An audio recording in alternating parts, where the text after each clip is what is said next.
Hello, friends, and welcome to the Exams Made Simple. We are back again with the Hindu Complete Newspaper Analysis for 30th June 2023. 30 जून 2023 का the Hindu newspaper analysis देखेंगे। शुरू करेंगे सबसे पहले आज के सवालों के साथ जिनके जवाब आपको देने हैं, ठीक है ना। अच्छा हाँ, शुरू करने से पहले आपको बता दूं कि वीडियो लाइक जरूर करिए, अभी से लाइक कर लीजिए क्योंकि आपको कंटेंट अच्छा लगेगा, इसकी गारंटी मेरी है, ठीक है ना। तो पहला सवाल देखें, if the RBI decides to adopt an expansionist monetary policy which of the following would it not do. Expansionist policy रखना चाहता है आरबीआई मॉनेटरी, तो आपको बताना है कि इनमें से कौन सी चीजें वो नहीं करेगा, ठीक है ना। पहला लिखा है cut and optimize the statutory liquidity ratio. दूसरा लिखा है increase the marginal standing facility rate. तीसरा लिखा है cut the bank rate and repo rate, ठीक है ना।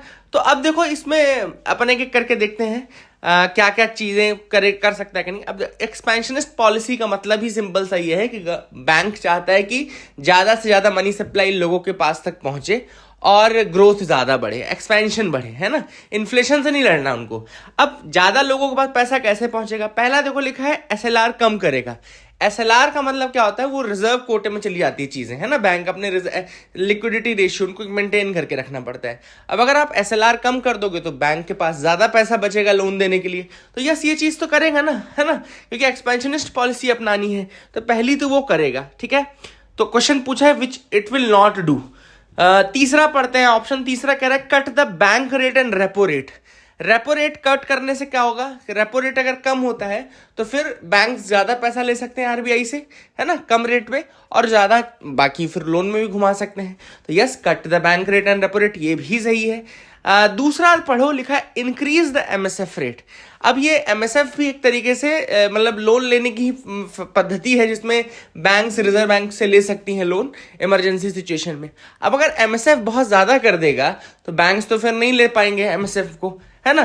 तो ये चीज जो है, बैंक्स के पास पैसा कम आएगा तो बाहर भी पैसा कम जाएगा, तो ये जो चीज है ये गड़बड़ है ना। तो सेकंड चीज वो नहीं करेगा, बाकी सारे फर्स्ट एंड थर्ड करेगा। तो अगर आपसे पूछता कि क्या करेगा तो आंसर होता फर्स्ट एंड थर्ड। अगर पूछ रहा क्या नहीं करेगा तो second only, answer will be two only.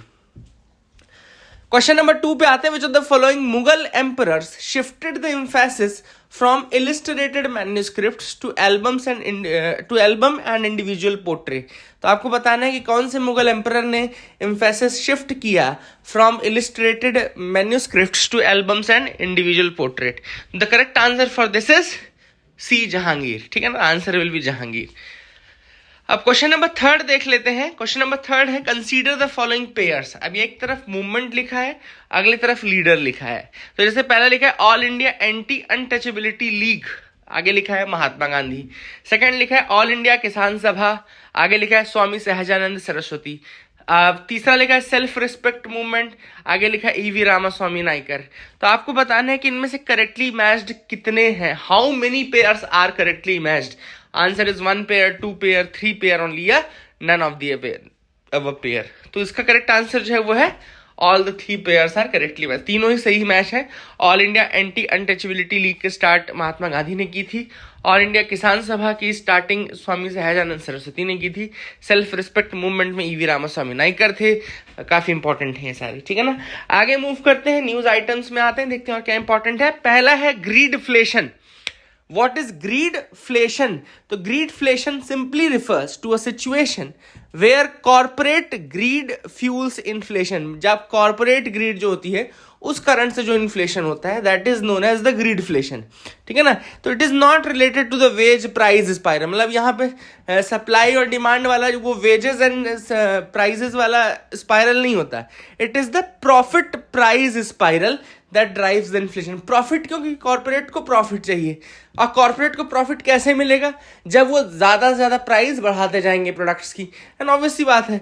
तो this can result in a significant rise in the overall price level leading to a decline in the purchasing power of the currency contributing to inflation. Obvious सी बात है, अगर मान लो मैं biscuit निर्माता हूं और मैं अपना प्रॉफिट बढ़ाना चाहता हूं तो 5 की बिस्किट 6 करूंगा, 6 की बिस्किट 7 की करूंगा, 7 की 8 करूंगा, तो 5 तक तो लोग खरीदेंगे, 6 में कम खरीदेंगे, 7 में और कम खरीद पाएंगे, क्योंकि उनका परचेसिंग पावर ही नहीं बच रही है ना भाई। आपके पास नहीं बच रहा है पैसा तो आप नहीं कर पाओगे। अब जैसे आईफोन के 3 वर्जन आते हैं, आईफोन प्रो मैक्स आ गया, एक आईफोन प्लस आ गया, और अब तीनों के प्राइसेस अलग हैं। तो आप जो नॉर्मल बायर है वो कौन सा खरीद सकता है, जो सबसे कम प्राइस का हो, है ना, सबसे ज्यादा प्राइस के लिए तो नहीं जाएगा। तो यही डिफरेंस होता है। तो this is your greedflation. With corporates they what they do, they create a situation of inflation because of their corporate greed. ठीक है, तो क्या ग्रीडफ्लेशन इंडिया में हो रहा है? तो बहुत सारे सेक्टर्स हैं, yes, where profit is the main motive. And profit जब पोस्ट पैंडेमिक में बढ़ाना था तो कई जगहों पे ऐसा हुआ कि ग्रीडफ्लेशन हुआ। ठीक है ना। एंड हायर प्रॉफिट कैसे आएंगे? या तो हायर सेल्स हो, है ना, या हायर प्रॉफिट मार्जिन हो, सेल पहले जैसी रहे लेकिन प्रॉफिट मार्जिन बढ़ा दें, and a combination of higher sale and higher profit. तो ये 3 तरीके से बढ़ सकता है प्रॉफिट। तो I hope you got clarity regarding all this. Second जो टॉपिक आज मेरे को पढ़ाना था वो है इंडियन ओशियन डाइपोल, आईओडी। अब आईओडी मैं आपको बता दूं, उसमें 3 फेज होते हैं, एक न्यूट्रल फेज, एक पॉजिटिव फेज, एक निगेटिव फेज। पहली चीज तो याद रखिएगा कि आईओडी का पॉजिटिव फेज जो होता है वो हमारे लिए लाभकारी होता है, आईओडी का पॉजिटिव फेज। ठीक है ना। अब ये पॉजिटिव फेज कब होता है? तो IOD is said to be positive when the western side of Indian Ocean, actually IOD जब हम लेते हैं ना इंडियन ओशन डाइपोल, तो उसमें इंडियन ओशन को ही लिया जाता है। इंडियन ओशन के 2 साइड आप पकड़ लो, बहुत सिंपल है। इंडियन ओशन का एक वेस्टर्न साइड है, इंडियन ओशन का एक ईस्टर्न साइड है। ठीक है ना। तो जब वेस्टर्न साइड का, ठीक है, याद रखना, व्हेन वेस्टर्न साइड ज्यादा वार्मर हो, ठीक है ना, IOD said to be positive when the western side of Indian ocean near the Somalia coast becomes warmer than the Eastern Indian Ocean। जब वेस्टर्न इंडियन ओशियन वार्मर होगा eastern Indian ocean से तो उसको हम बोलेंगे पॉजिटिव आईओडी। और वहीं पे जब वेस्टर्न इंडियन ओशन कूलर होगा then the eastern Indian ocean तो उसको हम बोलेंगे निगेटिव आईओडी। तो ये देख लो, इंडियन ओशन का निगेटिव फेज कब है? जब आपका ईस्टर्न साइड का, ईस्टर्न इंडियन ओशन का आपका वार्मर दिख रहा है ना, ईस्टर्न इंडियन ओशन, तो देखो निगेटिव फेज है आईओडी का। ठीक है ना। वहीं पे जब आपका इंडियन ओशन का पॉजिटिव, इंडियन ओशन डाइपोल का पॉजिटिव फेज कब है? जब इंक्रीज्ड मतलब टेम्परेचर है, वार्मर टेम्परेचर है आपका इस वाले पोर्शन में, मतलब वेस्टर्न वाले पोर्शन में, तो वहां पे देखो, वहां पे रेनफॉल हो रही है। अब भाई जिधर वार्मर रहेगा रेनफॉल उधर ही होगी। ये चीज हम एल नीनो में भी देख चुके हैं, है ना। एल नीनो में मैंने आपको बताया था, ये देखो एल नीनो का, तो जो एल नीनो फेज है उसमें वार्मथ कहां पर है? वो पेरू कोस्ट पे आपको दिख रही होगी। This is the Peru coast, जो आपको मतलब ईस्टर्न साइड पे दिख रहा है ना, ईस्टर्न साइड पे। तो ईस्टर्न पैसिफिक में वहां पे पेरूवियन कोस्ट है और वहां पे ज्यादा टेम्परेचर है, इसलिए बारिश वहां हो जाती है। तो ये निगेटिव कहलाता है या फिर एल नीनो कहलाता है। और वहीं पे लानीना अगर आप देखेंगे तो लानीना में आपका पूरा जो वेस्टर्न साइड है वहां पे टेम्परेचर बढ़ता है, और वहां पे जब टेम्परेचर बढ़ता है तो वहां पे बारिश होती है। तो I hope you got clarity regarding all these things. आपको समझ में आ गया होगा एल नीनो और लानीना। और यहाँ पे आईओडी मेन था। आईओडी में बस इतना समझ के रखो कि इंडियन ओशन के 2 साइड्स हैं, वेस्टर्न और ईस्टर्न। अगर वेस्टर्न गर्म है, ईस्टर्न थोड़ा ठंडा है, तो उसका मतलब है पॉजिटिव आईओडी। वहीं पे अगर ईस्टर्न का टेम्परेचर ज्यादा है और वेस्टर्न ठंडा है तो वो है निगेटिव आईओडी। ठीक है ना। हमें जो हेल्प करता है वो है पॉजिटिव आईओडी। ठीक है ना। आगे मूव करते हैं न्यूज एनालिसिस में। यहाँ पे फ्रंट पेज की भी एक न्यूज है, as humans exit wildlife has the run of Debrigarh. अब यहाँ पे डेब्रीगढ़ जो है एक वाइल्ड लाइफ सेंचुरी है। कहाँ पे लोकेटेड है? ये उड़ीसा में लोकेटेड है, याद रखिएगा। देब्रीगढ़ नाम की एक वाइल्ड लाइफ सेंचुरी है। कहाँ पे लोकेटेड है? उड़ीसा में लोकेटेड है। बारगढ़ डिस्ट्रिक्ट है वहां पे, उड़ीसा में। It is now completely free of any human settlement. It is now completely free of any human settlement following one of the country's largest peaceful relocations of forest dwellers। Orissa में एक drive की गई थी जिसमें पीसफुल रीलोकेशन करवाया गया है। लगभग 400 फैमिलीज थी जो कि डेब्रीगढ़ वाइल्ड लाइफ सेंचुरी के अंदर रह रही थी। उनको हटाया गया है, वहां से रिलोकेट किया गया है नई जगह पे। And all this has happened peacefully without any violence, without any protest and all. ठीक है ना। यहाँ पे Debrigarh now stands out as an exception alongside the Nalabana bird sanctuary. दो याद रखिएगा, एक तो नलाबना बर्ड सेंचुरी, ये भी आपका उड़ीसा में है। नलाबना बर्ड सेंचुरी ये भी आपका चिलिका लेक उड़ीसा में है। और दूसरा आपका देब्रीगढ़, दे आर नाउ एक्सेप्शंस जहां पे ह्यूमन सेटलमेंट नहीं है। ठीक है ना। तो I hope you got clarity. No force was used in relocating them. Each eligible family was paid 15 lakh as compensation. 15 lakh रुपए कंपनसेशन दिया गया एलिजिबल फैमिलीज को। I hope you got clarity regarding all this. आपको समझ में आ गया होगा। आगे मूव करते हैं। देखो अगला है diamond city in the distress. Diamond city India में कौन सी है? तो सूरत। आप सबको पता होना चाहिए सूरत में जो कटिंग एंड पॉलिशिंग का काम है वो सूरत में होता है। सो डायमंड के लिए बहुत फेमस है। But now after the Ukraine Russia war the Surat is losing its shine. कहा जा रहा है कि after the Ukraine Russia war जो डिमांड है वो बहुत ज़्यादा कम हो गई है। और पहले जो चीज़ नहीं देखी जाती थी सूरत में, जैसे कि सैटरडे का ऑफ या फिर मतलब 15-15 दिन का ऑफ, इस तरीके की चीज़ें अब देखी जाने लगी हैं, मतलब वैकेशंस देखे जाने लगे हैं।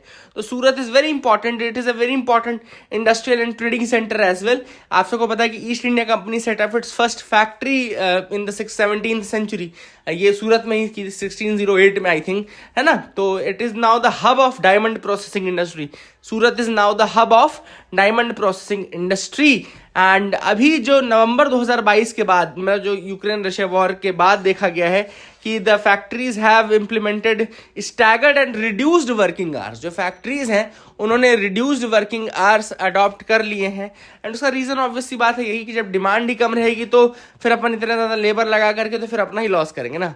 तो that is the thing which is happening. आगे मूव करते हैं। Exploring the Assam's delimitation draft. तो असम का अभी डिलिमिटेशन कमीशन ने ड्राफ्ट दिया है कि किस तरीके से वहाँ पे चेंजेस किए जाएंगे। डिलिमिटेशन सब आपको समझ में आना था, it's the process of redrawing the boundaries of Lok Sabha and state constituencies, है ना। तो डिलिमिटेशन क्या है? एक प्रोसेस है रीड्रॉ करने की boundaries of Lok Sabha and state assembly constituencies. और ये सेंसस के ऊपर बेस्ड रहता है and it is ideally carried out every few years after the census, है ना। एक इंडिपेंडेंट डिलिमिटेशन कमीशन बनाई जाती है। इसके लिए कमीशन एक्ट भी आए हैं जैसे कि 1952, 62, 72, है ना। और फिर 1976 में एक्सरसाइज ये रोक दी गई थी क्योंकि कई स्टेट्स को नुकसान हो रहा था। जो फैमिली प्लानिंग प्रोग्राम्स कर रहे थे उन स्टेट्स को नुकसान हो रहा था, है ना। और ये कहा गया कि फिर 2026 तक फिर चेंजेस जो है वो नहीं किए जाएंगे, है ना। हालांकि रीड्रॉइंग वाला काम अभी भी होता है लेकिन चेंजेस नंबर्स में चेंज नहीं किए जाएंगे, ऐसा कहा गया था, ठीक है ना। एंड यहाँ पे याद रखिएगा, the centre reconstituted the delimitation commission for the 4 north eastern states. हालांकि क्योंकि ये 4 जो स्टेट्स थे, जो नॉर्थ ईस्ट के स्टेट्स थे प्लस जम्मू कश्मीर जो था, यहाँ पे सिक्योरिटी रिस्क के कारण 2008 का जो डिलिमिटेशन हुआ था वो यहाँ पे नहीं हो पाया था। इसीलिए सेंटर ने रिकॉन्स्टिट्यूट किया था delimitation commission for 4 north eastern states and the UT of Jammu Kashmir on 6 मार्च 2020। 6 मार्च 2020 को ये काम किया गया था, ठीक है ना। And it notified the initiation of Assam's delimitation on 27 December 2022। और यहाँ पे फिर 4 डिस्ट्रिक्ट मर्ज भी हुए हैं, है ना, इन द असम पार्ट। तो उस कारण से थोड़ा सा चेंजेस हुए हैं, बाउंड्रीज चेंज की गई हैं। तो ड्राफ्ट अगर एक्सेप्ट हो जाता है तो 24 assembly seats would be reshaped and renamed, while the number of reserved seats for the scheduled tribes and scheduled caste would be increased from 16 to 19 and 8 to 9 respectively. तो अगर हम इसको एक्सेप्ट कर लेते हैं डिलिमिटेशन के ड्राफ्ट को, तो 24 असेंबली सीट्स ऐसी हैं जो कि रीशेप होंगी एंड रीनेम होंगी।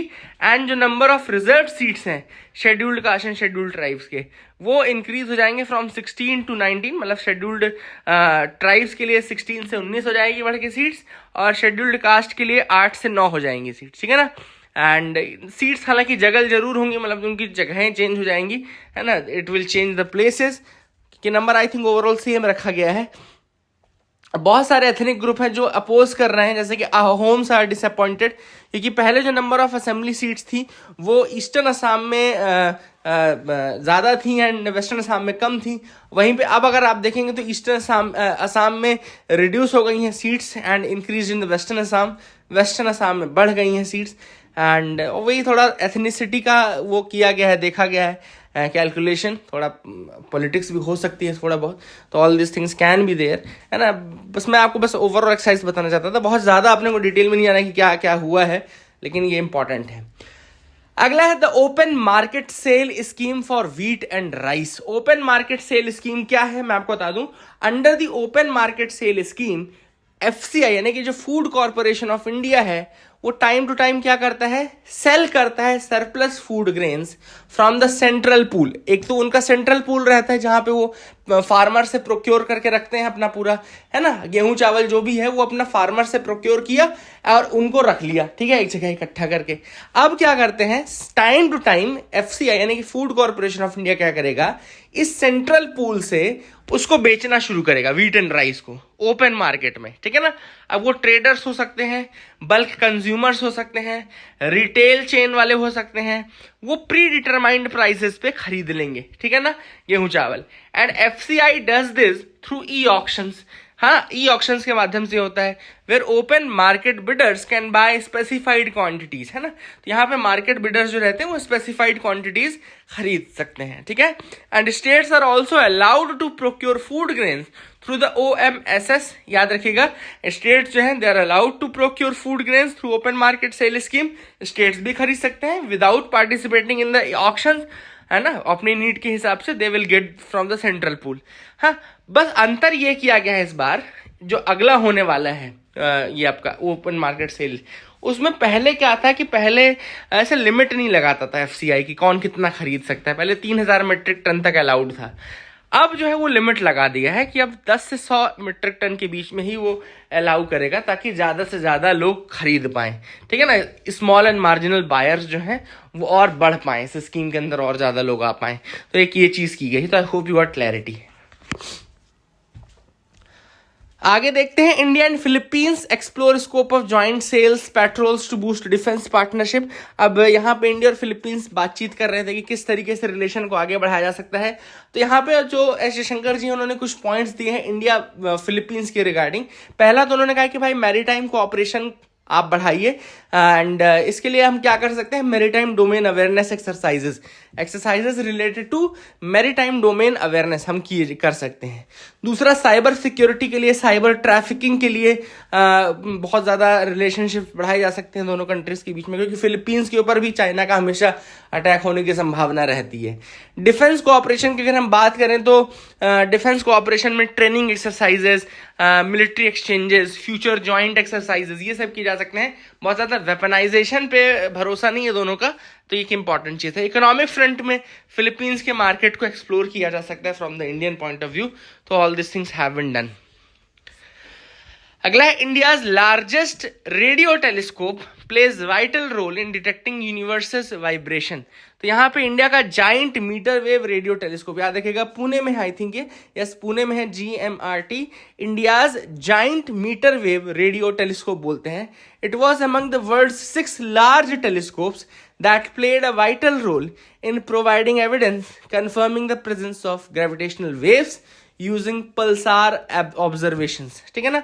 तो पुलसार या पल्सर ऑब्जर्वेशंस के माध्यम से ग्रेविटेशनल वेव्स के एविडेंसेस कलेक्ट करने में one of the 6 world largest telescopes में ये टेलीस्कोप है, giant metre wave radio telescope, ठीक है ना। इसको याद रखिएगा, this is the thing which is important. And international team of astronomers India से, जापान से, यूरोप से, they have publish the results from monitoring pulsars को मॉनिटर किया था। इनको नेचर्स बेस्ट क्लॉक्स कहा जाता है। Pulsars are known as nature's best clocks and इसमें GMRT का यूज़ किया गया, पुणे बेस्ड है GMRT जिसका यूज़ किया गया इंडिया की तरफ से, ठीक है ना। थोड़ा सा पल्सर्स के बारे में आपको बता दूं क्या होते हैं। तो Pulsar is the most luminous one ever found, है ना। जितने भी सेलेस्टियल बॉडीज हैं उनमें से पल्सर जो है it is one of the most luminous celestial body found, 10 times brighter then any other detected, 10 times brighter then any other body detected, ठीक है ना। द न्यूली फाउंड पल्सर, अभी एक और पल्सर मिला था, and pulsar is basically pulsating radio waves. यहाँ पे पल्सेटिंग रेडियो वेव सोर्स है, पल्सेटिंग रेडियो सोर्स बोलते हैं, इसलिए पल्सर बोलते हैं। It's a neutron star that rotates quickly and releases 2 polarised radio lights. ये रोटेट करता है quickly and then it releases 2 polarised radio lights, ठीक है ना।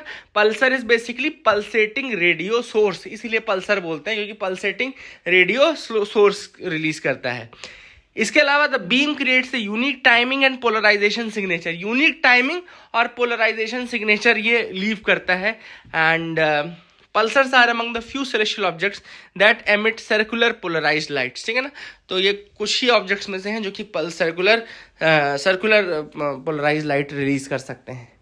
तो I hope you got clarity. आगे देखते हैं. From 15 August only digital payments in panchayat. तो पंचायत के का भी डिजिटाइजेशन कर दिया गया है कि पंचायत में जो भी काम होगा, जो भी सर्विस प्रोवाइडर होगा, उसको केवल और केवल डिजिटल पेमेंट की जा सकती है. और यहाँ पे पंचायत के लिए ये भी कहा गया है कि आप अपने वेंडर्स फाइनलाइज कर लो, जो कि पूरे एरिया के लिए एक ही वेंडर रखो, ज़्यादा अच्छा रहेगा. और उसको जो भी पेमेंट करोगे आप केवल और केवल डिजिटल माध्यम से करोगे. तो बहुत पंचायत में भी बहुत ज़्यादा करप्शन होता था, तो वो चीज़ भी दूर हो जाएगी. अगला है Turkmenistan basically has unveiled $5 billion plant in honour of the national leader. तो यहाँ पे एक तुर्कमेनिस्तान ने इनॉग्रेट किया है Arkadag. Arkadag is a $5 billion smart city. याद रखिएगा, $5 बिलियन स्मार्ट सिटी है in honour of a former strongman leader Gurbanguly Berdimuhamedov. याद रखिएगा, गुरबांगुली बर्डी मुखामेदेव, ये उनके लीडर थे तुर्कमेनिस्तान के. नाम याद रखना सिटी का, स्मार्ट सिटी है अर्काडाग. ठीक है ना, तो ये भी आप याद रख सकते हैं. I hope you got clarity regarding that as well. आगे मूव करते हैं, देखते हैं और क्या इंपॉर्टेंट है. यहाँ पे है reevaluating the indiscriminate use of BMI. अब ऑथर का यहाँ कहना है कि भाई बीएमआई का यूज किया जाता है हमारे यहाँ इंडिया में in order to determine obesity. India बस में नहीं, ये यूबिक्विटस टूल है, मतलब पूरे वर्ल्ड में ही लगभग बीएमआई का यूज किया जाता है फैट एंड फिटनेस को डिटरमाइन करने के लिए. और इसके थ्रू ही बहुत सारी चीज़ें डिटरमाइन की जाती है. हालांकि ओबेसिटी जब होती है तो it's a ticking time bomb, very definite ये टिकिंग टाइम बॉम्ब है, क्योंकि सिविल टाइप 2 डायबिटीज़ और ये सब चीज़ें होते रहती हैं, हार्ट प्रॉब्लम्स हो जाती हैं. बीएमआई कैसे कैलकुलेट करते हैं? जो हाइट होती है मीटर में, जो वेट होता है बॉडी का, वेट लिया जाता है, उसको डिवाइड किया जाता है हाइट इन मीटर उसके स्क्वायर से. ठीक है ना, तो यहाँ से तो ऑथर ने ये कहा है कि ये बहुत ज़्यादा सही टूल है. इस पूरे आर्टिकल में सिर्फ यही बात की है कि it is not the correct method of determining the obesity. It is not the correct method. इसको चेंज करने की ज़रूरत है और कुछ नया निकालने की ज़रूरत है. That is it in this lecture. I hope you got the clarity. Thank you. Have a nice day.